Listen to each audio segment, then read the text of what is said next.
이혼 서류에 도장을 찍는 순간 제 마음속에 미련 따윈 한 점도 없었습니다. 10분 만에 모든 연락처와 기록을 삭제하고 캐리어를 끌고 그대로 공항으로 향했죠. 한때 저에게 영혼을 맹세했던 그 남자, 박지혁은 지금쯤 강남의 한 산부인과 분만실 앞에서 자신의 아이를 낳아줄 거라 믿는 내연녀를 애타게 기다리고 있을 겁니다. 하지만 그는 곧 알게 되겠죠. 자신이 얼마나 어리석었는지 저는 알고 있었습니다. 잠시 후 간호사의 단 한마디가 그를 천국에서 지옥으로 떨어뜨리고 그는 길바닥에 주저앉아 다신 일어나지 못하리라는 것을요. 이야기꾼 채널 구독과 좋아요는 더 좋은 이야기를 만드는데 큰 힘이 됩니다. 지금 한 여자의 통쾌한 복수극이 시작됩니다. 이혼 도장이 찍힌 서류를 손에 쥐자 그 차가운 감촉이 창밖의 12월 칼바람보다 더 뼛속 깊이 파고들었습니다. 하지만 동시에 마음을 짓누르던 거대한 돌덩이가 드디어 사라진 기분이었죠. 구청 직원이 서류를 정리하는 동안 저는 망설임 없이 휴대폰을 꺼내 미리 준비해둔 통신사와 은행 앱을 열었습니다. 모든 것을 해지하고 탈퇴하는 손가락이 쉴 새 없이 움직였죠. 강서월 씨, 정말 다시 생각해보지 않으시겠어요? 제 단호한 모습에 직원이 안타까운 듯 물었습니다. 저는 그를 보며 희미하게 웃어 보였습니다. 마치 남의 이야기를 하듯 평온한 목소리로 말했죠. 아니요. 진작 이렇게 했어야 했어요. 10분 후 모든 정보가 깨끗하게 정리되었다는 알림을 확인하고 저는 유심칩을 뽑아 쓰레기통에 던져버렸습니다. 그리고 미리 싸둔 캐리어를 끌고 곧장 인천국제공항으로 향했습니다. 택시 안에서 기사님이 호기심 어린 목소리로 물었습니다. 아가씨, 이 추운 날에 연말이라도 쇠러 해외 나가시나 봐요? 저는 빠르게 스쳐 지나가는 서울의 야경을 바라보며 박지혁을 떠올렸습니다. 눈에는 더 이상 어떤 온기도 남아있지 않았죠. 연말이 아니라 다시는 안 돌아오려고요.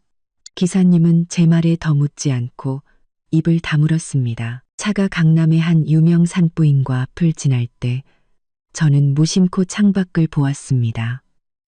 병원 앞에 박지혁의 검은색 스포츠카가 세워져 있었습니다. 보나마나 분만실 앞에서 내연녀 민채원을 지키고 있겠죠. 한때 그는 민채원을 위해 저를 수없이 속이고 상처 줬습니다. 이제야 당당하게 사랑하는 여자 곁에 있을 수 있게 되었으니 방금 이혼한 전처 따위는 이미 까맣게 잊었을 겁니다. 저는 비행기 티켓을 꺼내 목적지를 손가락으로 가볍게 쓸었습니다. 마음속으로 되뇌었죠. 박지혁, 네가 내게 진 빚. 오늘부터 갚기 시작해야지. 공항에 도착해 수속을 마치고 보안 검색대를 통과할 때 낯선 번호로 문자 한 통이 왔습니다. 박 대표님, 분만실 앞에서 매우 초조해 보입니다. 병원에 심어둔 제 사람이 보낸 메시지였습니다. 소식 기다릴게요. 라고 답장을 보내고 휴대폰 전원을 껐습니다. 탑승구 의자에 앉아 눈을 감자 박지혁과의 지난 날들이 떠올랐습니다. 달콤했던 기억들은 이제 저를 찌르는 가시가 되었지만 더는 아프지 않았습니다. 마음이 죽어버리니 아무것도 느껴지지 않았죠. 탑승 안내 방송이 흘러나왔습니다. 저는 자리에서 일어나 짐을 챙겨 탑승구로 향했습니다.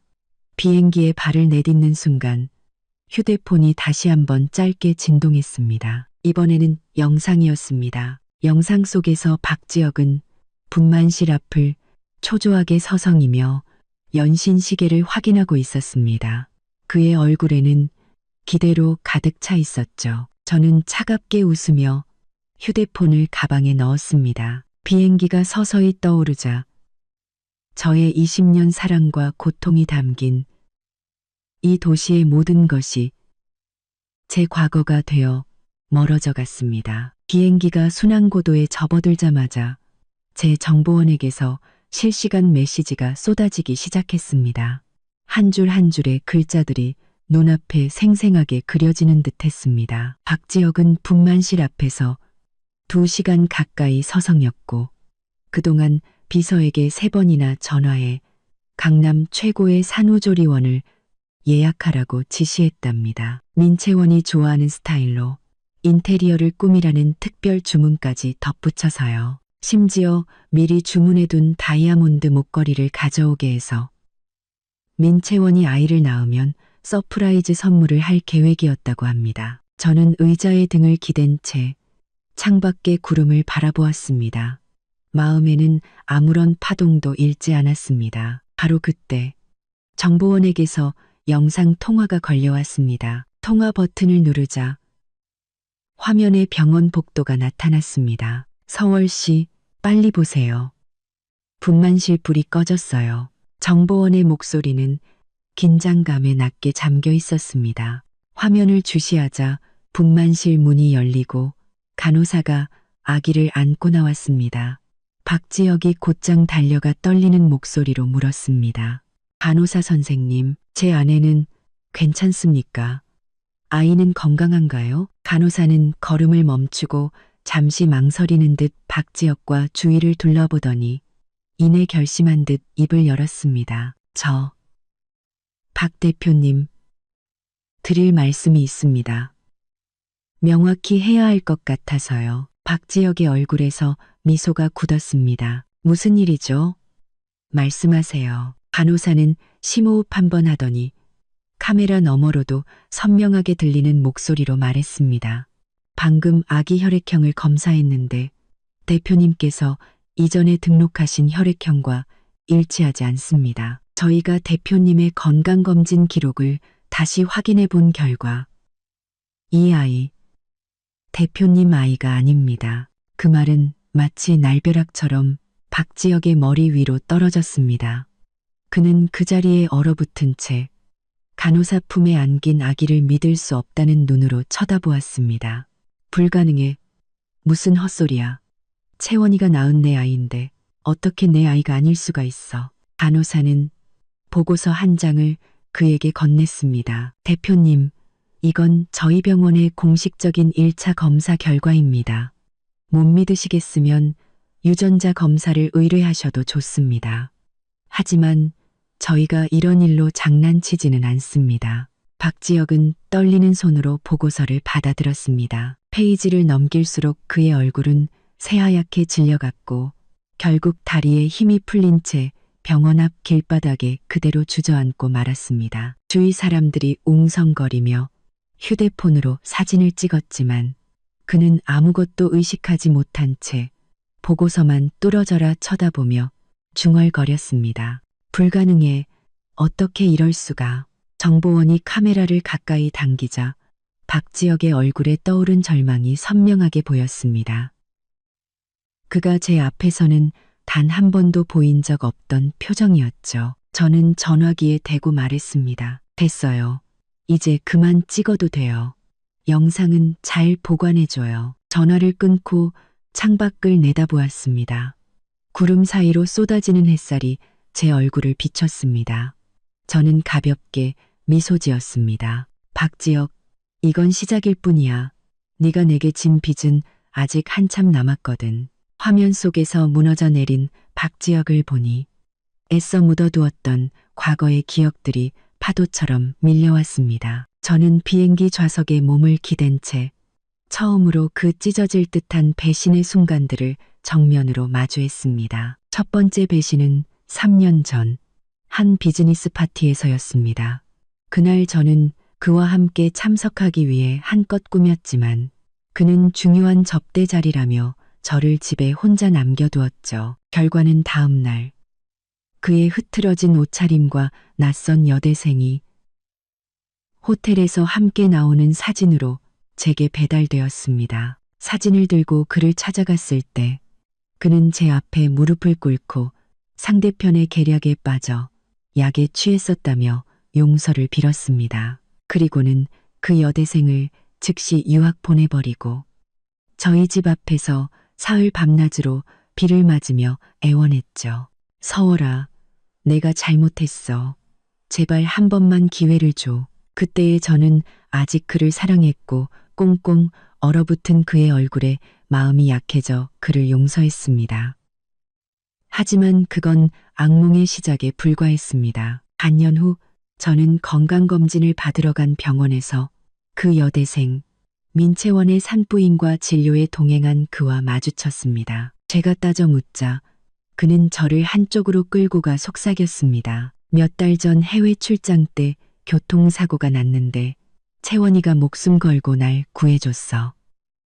그런데 아이가 생겼고 할머니가 돌아가시겠다고 해서 어쩔 수가 없었어. 그는 저를 끌어안고 약속했습니다. 서월아, 아이만 낳으면 바로 둘 다 멀리 보내고 다시는 내 눈앞에 나타나지 않게 할게. 저는 또다시 그의 말을 믿었습니다.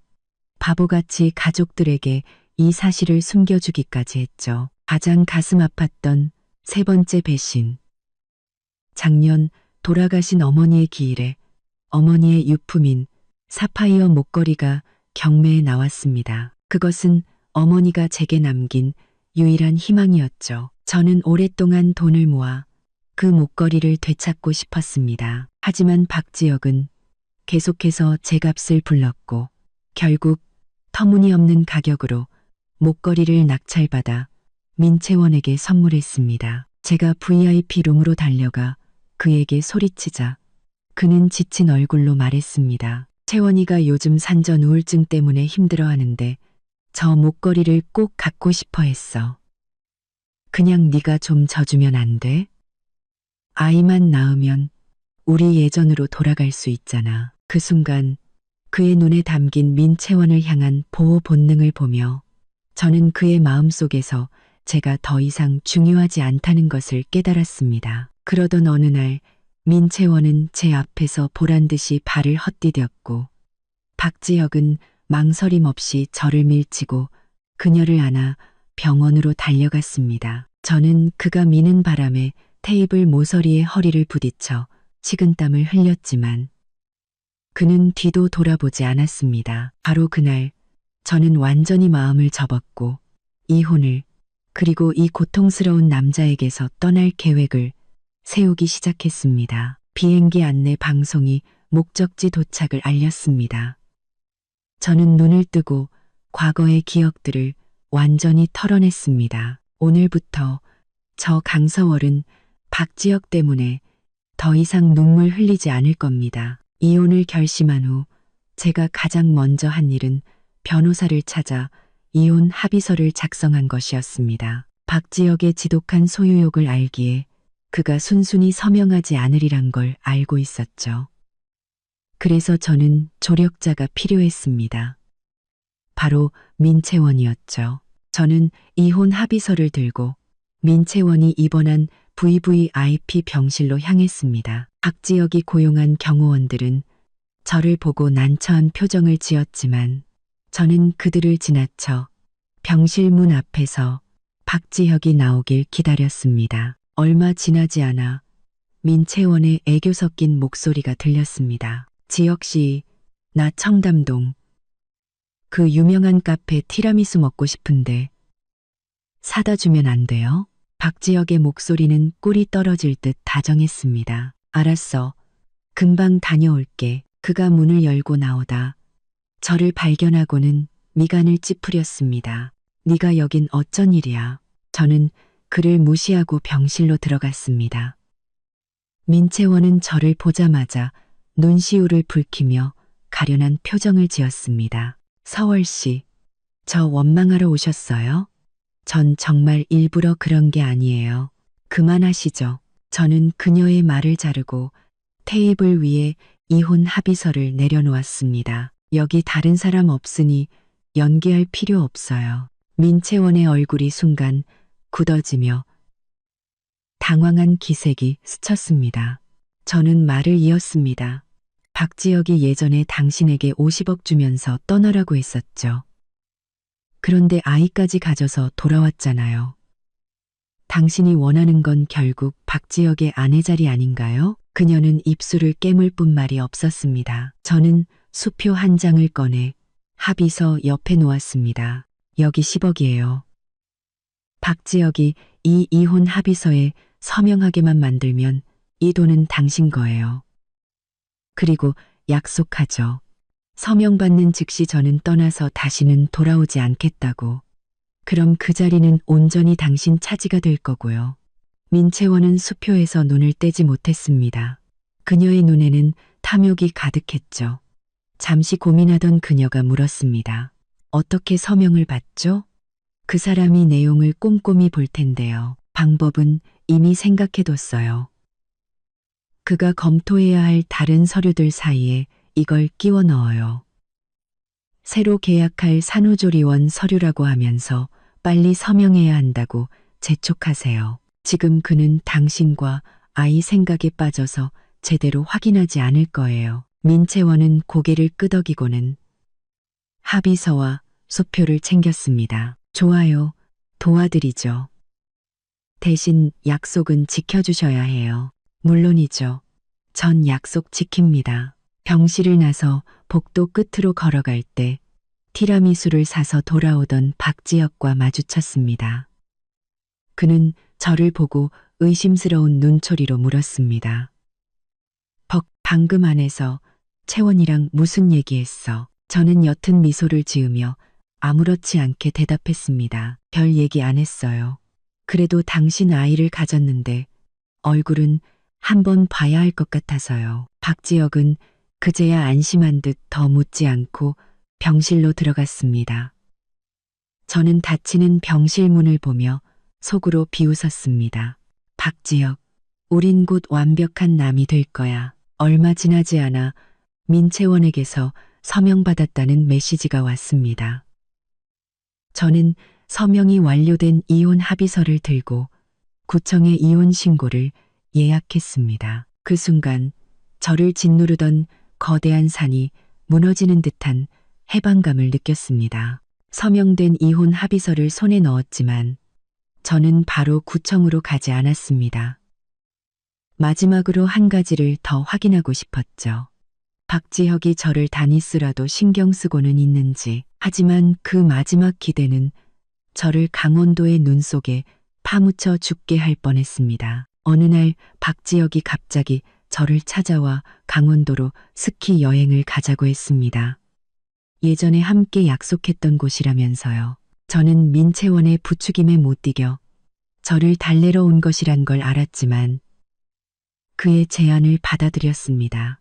그가 얼마나 냉정한 사람인지 제 눈으로 확인하고 싶었거든요. 출발하는 날 하늘에서는 한방눈이 쏟아졌습니다. 차로 3시간을 달려 스키 리조트에 도착하자마자 박지혁의 전화가 울렸습니다. 민채원이 배가 아프다고 연락한 것이었죠. 전화를 끄는 그의 얼굴이 순식간에 굳어졌습니다. 그는 제 손목을 잡고 말했습니다. 서월아, 채원이가 아프대. 나 먼저 돌아가야겠어. 여기서 서울까지는 그리 멀지 않으니까. 택시 타고 혼자 돌아올 수 있지? 그의 다급한 모습에 제 심장은 차갑게 식어버렸습니다. 박지혁, 여기선 택시도 안 잡히는 거 알잖아요. 그런데 나 혼자 가라고요? 그는 짜증스럽게 제 손을 뿌리쳤습니다. 떼쓰지 마. 채원이 뱃속에는 내 아이가 있단 말이야. 무슨 일이라도 생기면 어떡해. 일 처리하고 바로 데리러 올 테니 기다리고 있어. 그 말만 남기고 그는 차를 몰아 순식간에 사라졌습니다. 온 세상에 저 혼자만 남겨진 채로요. 바람은 거세지고 눈발은 더욱 굵어졌습니다. 저는 코트를 여미고 눈밭을 1시간 가까이 걸었습니다. 덫은 천인다. 발의 감각이 사라질 때쯤 멀리서 우르르 하는 굉음이 들려왔습니다. 눈사태였습니다. 금각이 떠 저는 급히 옆에 있는 바위 뒤로 몸을 숨겼지만 거대한 눈의 파도에 휩쓸려 눈더미 속에 파묻히고 말았습니다. 오른쪽 다리에서 찢어지는 듯한 고통이 느껴졌습니다. 직감적으로 골절이라는 걸 알았죠. 저는 휴대폰을 꺼내 필사적으로 박지혁에게 전화를 걸었습니다. 7번의 시도 끝에 겨우 연결되었습니다. 박지혁, 눈사태가 났어. 나 눈 속에 파묻혔다고. 제발 구해줘. 하지만 전화기 너머로 들려온 것은 민채원의 명랑한 목소리였습니다. 여보세요? 누구세요? 신호가 잘 안 들리네. 뒤이어 박지혁의 다정한 목소리가 들렸습니다. 채원아, 누구 전화야? 신경 쓰지 말고 어서 죽부터 먹어. 식으면 위에 안 좋아. 채원아 케이프리프리 그리야. 채원아 둥. 민채원이 웃으며 말했습니다. 누군지 모르겠어요. 잘못 걸었나 봐. 역시 지혁 씨가 끓여준 죽이 제일 맛있어요. 지난번에 누가탕에 약 탄 이후로는 지혁 씨가 해준 것만 먹게 돼요. 휴대폰을 든 채 제 온몸의 피가 차갑게 식었습니다. 그는 민채원이 제게 누명을 씌우기 위해 탕에 약을 탔다는 사실을 알면서도 그녀를 믿었던 겁니다. 그리고 저를 이 눈 속에 버려두고 죽게 내버려둔 것이었죠. 눈덩이가 등을 덮쳤고 저는 더 이상 버틸 수 없었습니다. 손에서 휴대폰이 미끄러져 떨어지고 의식이 점점 흐려졌습니다. 저는 지나가던 산장 주인에게 구조되어 병원에서 보름 동안 입원했습니다. 그 시간 동안 박지혁에 대한 모든 미련을 완전히 끊어냈습니다. 그리고 몰래 신분 말소와 해외 출국 수속을 준비하기 시작했죠. 저는 맹세했습니다. 이 남자는 제 인생에서 완전히 지워버리겠다고. 낯선 나라의 공항에 비행기가 착륙했을 때 햇살이 눈부셨습니다. 저는 캐리어를 끌고 터미널을 나서며 꽃향기 섞인 공기를 깊게 들이마셨습니다. 비로소 다시 태어난 기분이었습니다. 저는 대도시가 아닌 바다와 인접한 작은 도시의 자리를 잡았습니다. 아무도 저를 모르고 아무도 박지혁의 이름을 입에 올리지 않는 곳이었죠. 저는 길가의 작은 가게를 얻어 아담한 카페를 열기로 했습니다. 가게를 꾸미는 동안 저는 직접 페인트 칠을 하고 가구를 골랐습니다. 매일 땀으로 흠뻑 젖었지만 조금도 힘들지 않았습니다. 예전 박지혁의 아내로 살 때는 병뚜껑 하나도 제 손으로 따본 적 없었지만 그런 삶은 제가 원하는 것이 아니었습니다. 지금처럼 제 손으로 무언가를 일구어내는 삶이 훨씬 더 단단하게 느껴졌습니다. 카페 개업 전날 가게 앞에서 작은 치즈 고양이 한 마리를 만났습니다. 녀석은 꾀죄죄한 모습으로 제 발목에 몸을 비비며 야옹거렸죠. 별처럼 빛나는 눈동자를 가진 고양이였습니다. 제가 녀석의 머리를 쓰다듬어 주자 녀석은 벌러덩 누워 애교를 부렸습니다. 그 모습에 제 마음이 녹아내렸죠. 그 녀석 이 근처를 자주 맴돌아요. 제가 매일 밥을 챙겨주고 있죠. 부드러운 목소리에 고개를 들자 하얀 셔츠 차림의 한 남자가 고양이 사료를 들고 서 있었습니다. 그의 미소는 깨끗하고 따뜻했습니다. 그는 제 옆에 쭈그려 앉아 바닥에 사료를 부어주었고 고양이는 신나게 달려가 밥을 먹기 시작했습니다. 저는 이면우라고 합니다. 이 근처에 살아요. 그가 손을 내밀었습니다. 계속 인테리어 공사하시던데 이 카페 사장님이신가요? 저는 그의 손을 잡으며 웃었습니다. 강서월이에요. 내일 정식으로 오픈해요. 앞으로 잘 부탁드려요. 우와, 정말요? 내일 꼭 첫 손님으로 올게요. 이 카페 생기기만 기다렸거든요. 다음 날 카페 문을 열자 정말로 이면우 씨가 첫 손님으로 찾아왔습니다. 그는 라떼 한 잔을 시켜 창가에 앉아 제가 분주하게 움직이는 모습을 지켜보았고 때로는 다가와 이를 거들어주기도 했습니다. 손님들이 고양이에 대해 물으면 그는 이 가게의 복덩이 마스코트 바비입니다. 엄청난 먹보라서요라고 재치 있게 설명해주곤 했습니다. 저는 의아해서 물었습니다. 왜 이름이 바비예요? 그가 웃으며 대답했습니다. 어제 중성화 수술시키고 왔는데 의사 선생님이 영양 보충해야 한다고 해서. 밥을 줬더니 2 그릇을 뚝딱 해치우더라고요. 그래서 바비가 됐죠. 그의 말에 저는 박지혁과 헤어진 후 처음으로 소리내어 웃었습니다. 하루하루가 지나고 카페는 점점 입소문을 탔습니다. 바비는 가게의 명물이 되었죠. 연우 씨는 매일같이 카페에 들러 손님을 맡거나 원두 정리를 도와주었고 가끔은 직접 만든 디저트를 가져다 주기도 했습니다. 그는 제 과거에 대해 묻지 않았고 그저 제가 필요할 때 묵묵히 제 곁을 지켜주었습니다. 저는 깨닫기 시작했습니다.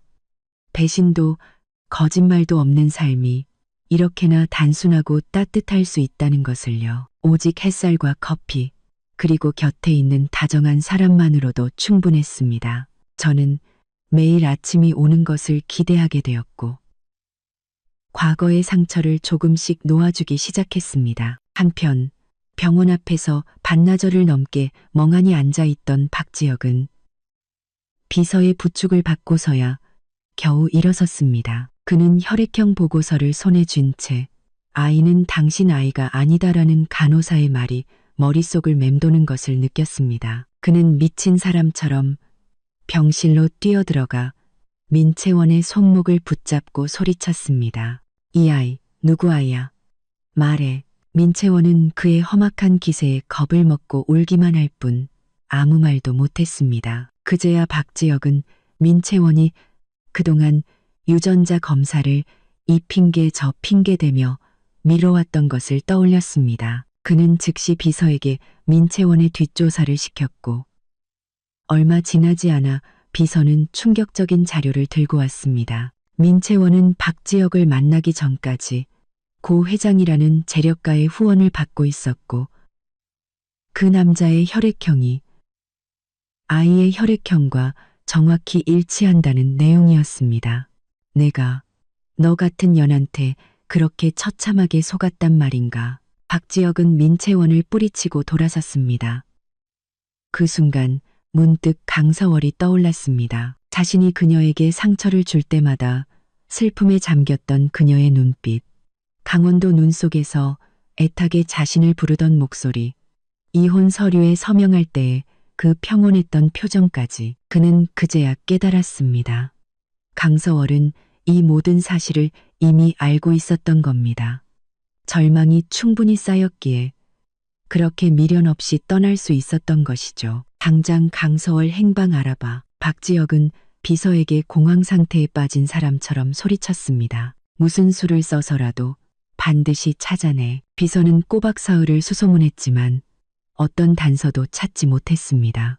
강서월의 주민등록번호, 은행 계좌, 휴대폰 번호까지 모두 정지되거나 해지된 상태였습니다. 그녀는 마치 세상에서 증발해버린 것 같았습니다. 박지혁은 우리가 함께 살던 텅 빈 빌라로 갔습니다.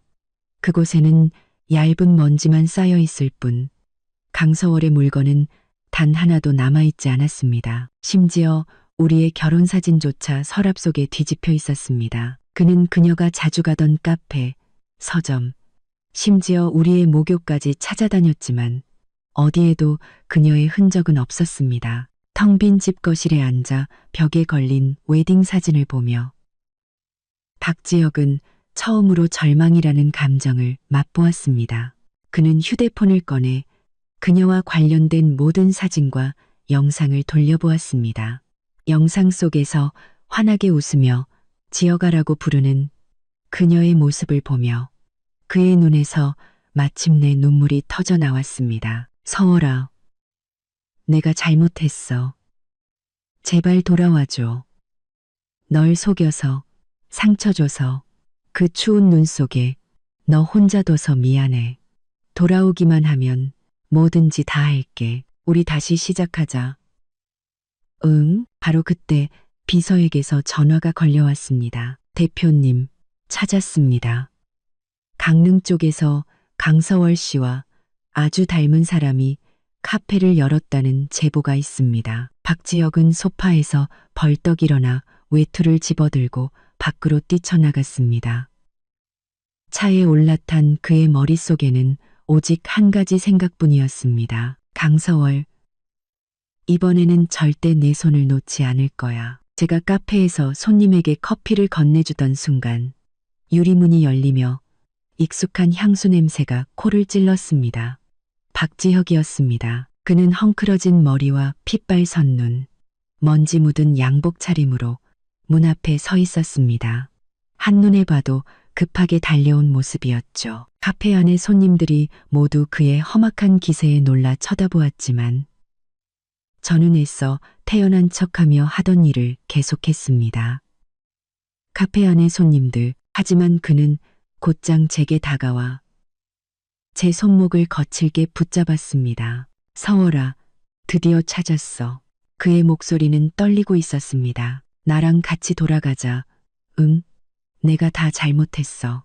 민채원 그의 한테는 내가 눈이 멀었었어. 너를 속이고 상처 주면 안 됐는데 우리 다시 시작하자. 제발. 저는 그의 손을 뿌리치려 했지만 그는 더 세게 손목을 움켜쥐었습니다. 박지혁 씨, 우린 이미 이혼했어요. 더 할 말 없으니 이 손 놓으세요. 못 놔. 넌 내 아내야.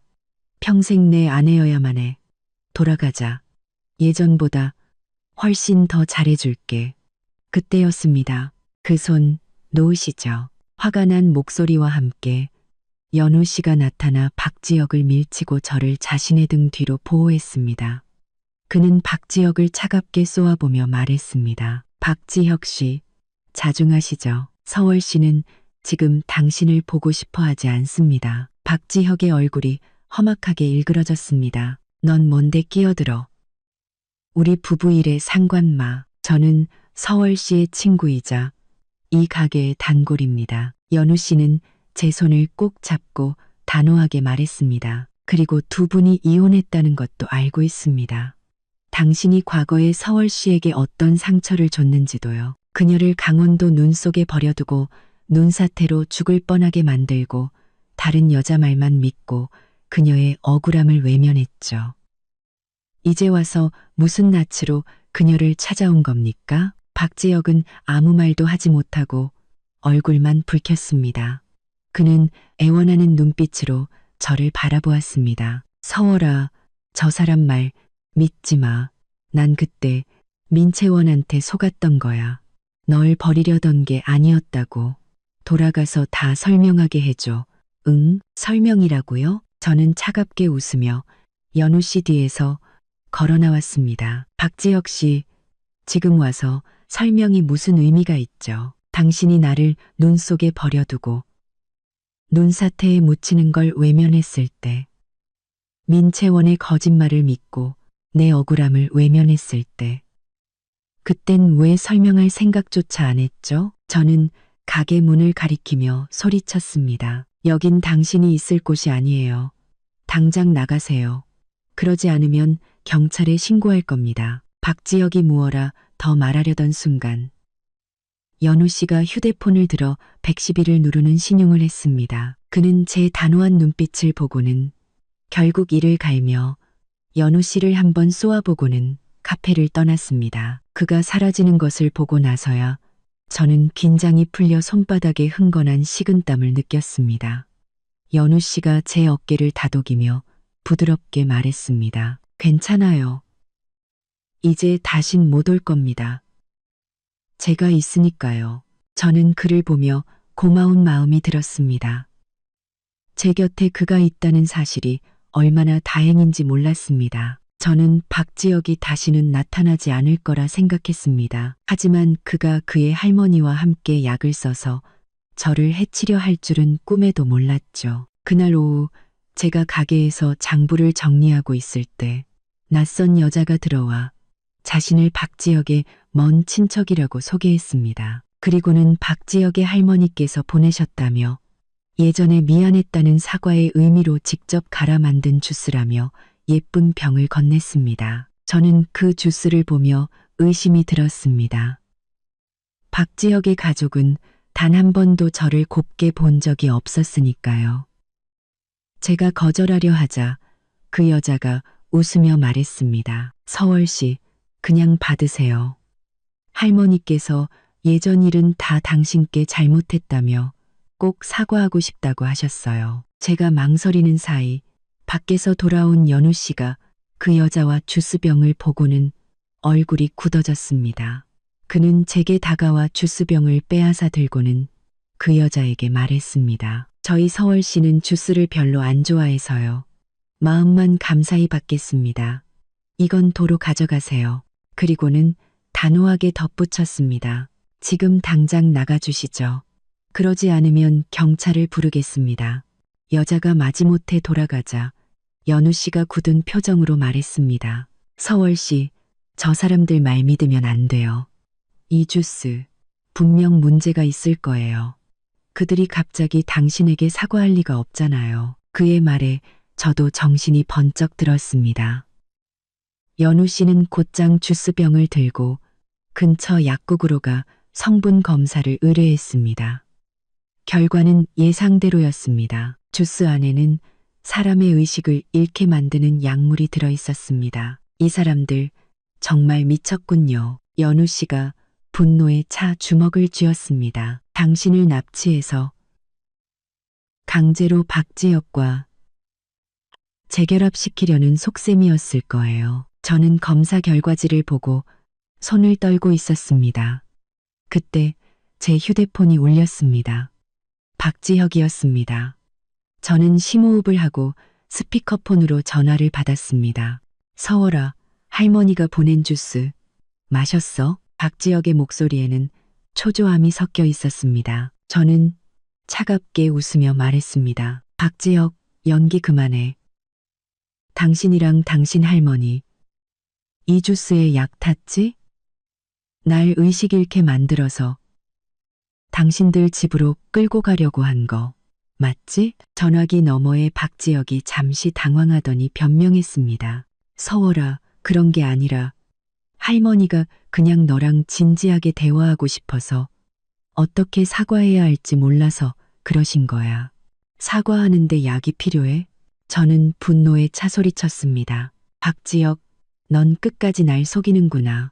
너희 가족은 예전에도 지금도 날 사람 취급하지 않았어. 이런 비열한 수법으로 날 다시 데려갈 수 있을 거라 생각했다면 꿈깨. 저는 잠시 말을 멈추고 단호하게 선언했습니다. 이미 경찰에 신고했어. 곧 당신과 당신 할머니를 찾아갈 거야. 다시는 내 앞에 나타나지 마. 또다시 이런 짓을 하면 그땐 법적으로 끝까지 책임을 묻게 할 거야. 저는 그대로 전화를 끊고 그의 번호를 차단했습니다. 연우 씨가 다가와 저를 가만히 안아주며 속삭였습니다. 화내지 말아요. 그런 사람들 때문에 당신이 아파할 가치도 없어요. 제가 있잖아요. 다신 당신을 다치게 두지 않을게요. 그의 품에 안겨 저는 참았던 눈물을 터뜨렸습니다. 제 곁에 그가 있어 정말 다행이었습니다. 경찰에 신고한 다음 날 박지혁과 그의 할머니가 상해 미수 혐의로 조사를 받았다는 연락을 받았습니다. 비록 처벌까지는 이어지지 않았지만 그들은 경찰의 엄중한 경고와 함께 제게 정신적 피해 보상금을 지불해야 했습니다. 저는 그 돈을 전액 지역 동물보호소에 기부했습니다. 그 집안의 더러운 돈은 단 1원도 갖고 싶지 않았으니까요. 모든 일이 정리된 그날 밤 연우 씨와 함께 밤바다를 산책했습니다. 달빛이 바다 위로 쏟아져 아름답게 반짝였습니다. 그가 갑자기 걸음을 멈추고 주머니에서 작은 상자를 꺼내 제 앞에 한쪽 무릎을 꿇었습니다. 서월 씨, 당신이 과거에 많은 상처를 받았다는 거 알아요. 그래서 새로운 관계를 시작하는 게 얼마나 조심스러운지도요. 하지만 저는 박지혁과 달라요. 당신을 속이지도 상처 주지도 않을 거예요. 당신의 카페를 함께 가꾸고 우리 바비가 커가는 모습을 함께 보고 세상의 모든 바다를 당신과 함께 보고 싶어요. 저에게 당신의 평생을 돌볼 기회를 주시겠어요? 그의 진심 어린 눈빛에 눈물이 흘러내렸습니다. 지난 시간 동안 그는 언제나 제 곁에서 저를 지켜주고 위로해주고 도와주었습니다. 제 과거를 묻지 않으면서도 항상 제가 필요할 때 나타나 주었죠. 저는 흐느끼며 고개를 힘차게 끄덕였습니다. 네, 좋아요. 연우 씨는 기쁨에 차 일어나 제 손에 반지를 끼워주고 저를 힘껏 안아주었습니다.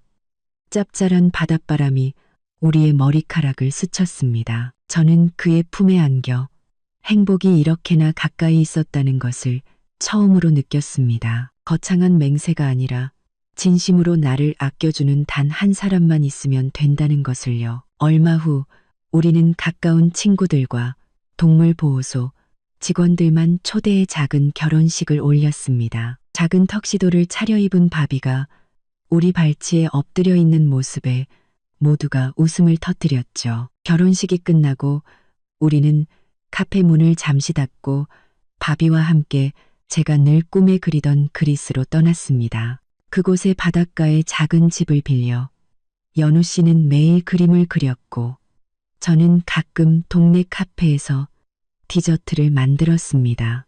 바비는 마당에서 나비를 쫓으며 평화로운 나날을 보냈죠. 어느 날 익명의 엽서 한 장이 도착했습니다. 발신인 이름 없이 단 한 문장만 적혀 있었습니다. 서워라, 행복해라, 박지혁이 보낸 것이라는 걸 알 수 있었습니다. 저는 엽서를 서랍 깊숙한 곳에 넣고 답장하지 않았습니다. 우리 사이는 이미 오래전에 끝났으니까요. 극지혁이 보낸 것이라는 걸. 그날 오후 연우 씨와 저는 바닷가에 앉아 노을을 바라보았습니다. 그가 제 손을 잡으며 부드럽게 말했습니다. 앞으로 매년 새로운 곳으로 바다를 보러 가자. 저는 웃으며 그의 어깨에 기댔습니다. 마음속에 새로운 희망이 가득 차올랐습니다. 인생은 때로는 잔잔하고 때로는 거친 파도가 치는 바다와 같지만 곁에 올바른 사람만 있다면 어떤 풍랑이 닥쳐도 헤쳐나갈 수 있다는 것을 이제는 압니다. 그리고 저는 마침내 저와 함께 세상의 모든 바다를 함께 봐줄 그 사람을 찾았습니다. 저만의 새로운 인생이 이제 막 시작된 것입니다.